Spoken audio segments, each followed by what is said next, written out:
Hi, my name is Tony Russo, and this is Brief Introduction, a bonus episode from Kates-Boylston, where we talk to people about what they do and get to know why they do it in as short a time as reasonable. This week, we have Taylor Johnson and Don Winsett of Garfield Refining joining us. They will be hosting a webinar for us on November 18th, and there is a link to that right now. They'll be presenting sustainable recycling solutions for cremation byproducts. They're going to talk a little bit about what their takeaway should be, but mostly they're going to talk about why recycling is important and not just for the environment. So let's get into that. And if you'd like to register for the event, there's a link for that in the show notes. Thank you so much for taking the time to talk to me about your business and some of the things you guys have going on. I'm really looking forward to the webinar that you'll be presenting in another month or so as we record this, but I'd like to also make this valuable for people who are listening after the webinar. So Taylor, let's start with you and talk just basics of recycling. Why is it important to have a program, and what are some of the things you need to understand about running a recycling program? Yeah, thanks, Tony. I think it's right now is an incredibly great opportunity and time to, really consider about who your recycling partners are. During this webinar, we're going to talk through, a handful of different topics, but one of the most important pieces here is discovering environmentally responsible recycling practices. We're going to talk about how crematories can transition kind of from outdated methods, and, we'll go through some of the history on what crematories used to do, and to talk about, modern recycling solutions that help protect the environment, including preserving valuable resources and supporting sustainability efforts.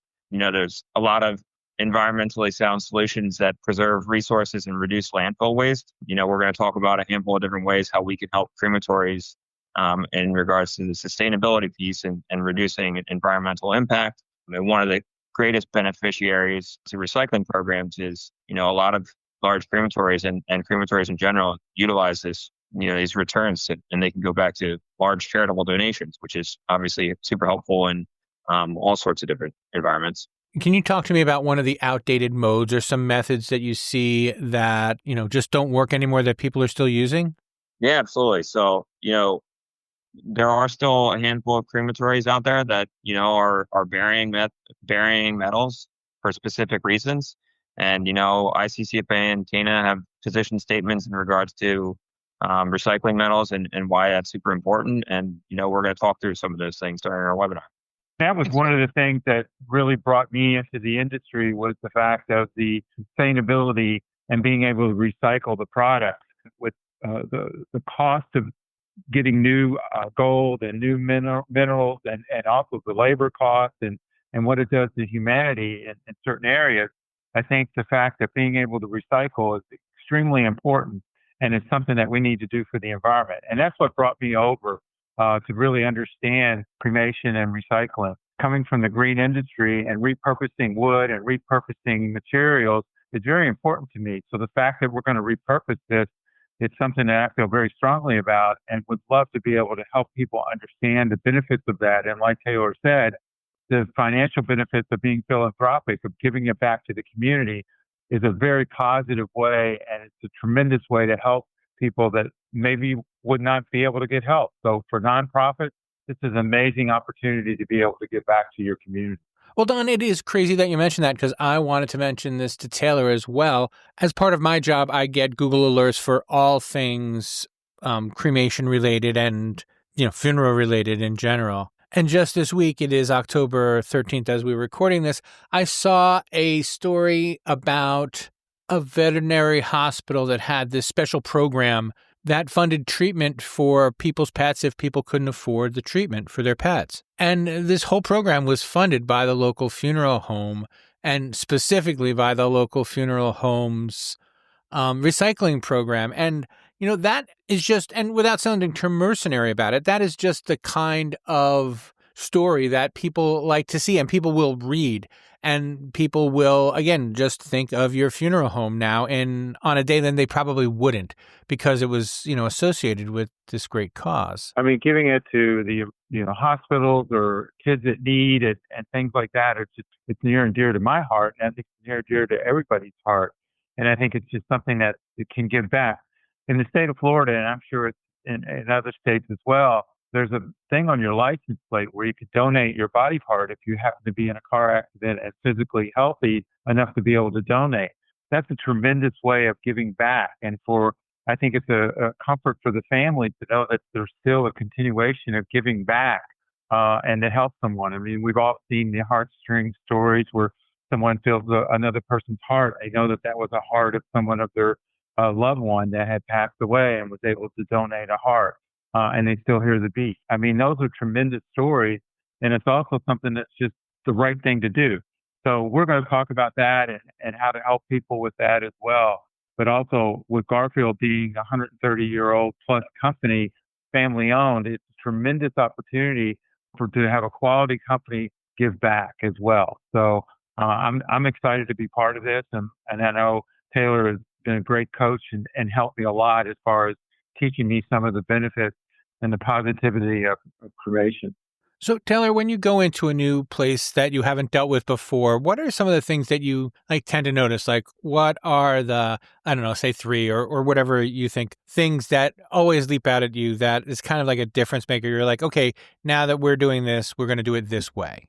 Yeah, good question, Tony. I always look and I talk to crematory owners and operators and ask them what their current recycling partner has done in regards to kind of helping them with recovery efforts. So if they haven't really done too much, it's a great opportunity for us to become more of a partner with our crematories and help them with their recovery efforts, whether that be through some, tools and techniques and just some training exercises, or if it's, processor equipment or equipment upgrades, it's something that we, help them out with. And then secondly, it's all about communication. What has the recycling partner provided to the crematories in regards to, reporting or even just communication when their materials arrive at their facility, or just keeping people in the loop of the price of precious metals as well. It's an incredibly great time to listen to these webinars, because right now the price of gold has never been higher. The price in the last 2 years, 2 years ago, the price was $1,919 an ounce. And right now it's over $4,000 an ounce. So that's a 109% increase. And if your crematory or recycling partner isn't communicating these things with you and your returns aren't going up, you should be, definitely listening and having conversations with them. Well, and that is all I have for you, unless you have something else for me. Is there something I should have asked you and didn't, or something you thought you'd get the opportunity to say, but I didn't provide it? I think the only thing that we can say is that cremation is here to stay. It is across the country. It's covering close to 70%, and we see it being never changing. That it's probably going to even go up because of the use, the cost of land, and the way people are starting to understand cremation as a real good alternative for their loved ones. And so I think that just saying that cremation is here and it's here to stay. I think something like that. Excellent. Well, thank you guys so much for joining me.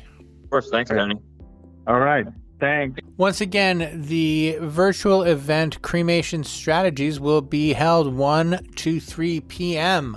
Tuesday, November 18th. You can get a link in the show notes and register in advance. And if you can't make it on the 18th, please still register, because we will send you a copy of the event in your email once it is over. So again, you can either go to events.kates-boylston.com or click the link in the show notes. Make sure you register, and we will send you everything you need after that. Brief Introduction has been a Kates-Boylston production. It was written and edited by me, Tony Russo. Please subscribe wherever you're listening now. And as always, I will check in with you next time.